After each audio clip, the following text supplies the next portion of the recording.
I mean, they are going to take a step back next year. I mean, that's not a question. I mean, I don't think they're going to be a national contender like they are this season. I mean, that goes along the way of basically every team outside of maybe 8 to 10 programs in the country that just continuously churn out talent. If you lose your star quarterback, your star tight end, your entire offensive line after a season, you're going to take a step back. It's not so simple to just replace all those guys. And Diego Pavia is a special talent. However, they've proven that they can identify talent in the transfer portal.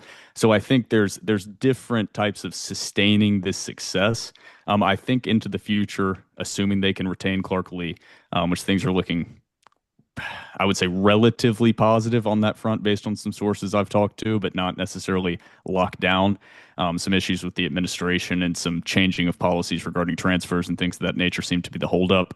I think Vanderbilt can sustain success of no longer being the doormat of the SEC. I think they've got the staff in place. They do have some talent returning next year, and they've got a unique offensive system underneath Tim Beck that's just extremely difficult to play against and get prepared for. So I'm not one of the Vanderbilt fans that's just like, we're going to turn around and just be right back to what we are. I mean, that's foolish to think that way. I mean, Diego Pavia is an extremely special talent, something that Vanderbilt's never really seen. And you're not just losing Diego Pavia next year, you're losing quite a bit of talent that should be graduating next season. And you never know with the current lawsuit going on with Langston Patterson, Vanderbilt's linebacker, is one of the main names in that. It's kind of a constantly changing landscape as to what eligibility is going to be looking forward in the NCAA. But yeah, I mean, Vanderbilt's going to take a step back next year, but I think they can sustain success to not being what Vanderbilt was in the 90s and 2000s, and even as recently as 6 years ago.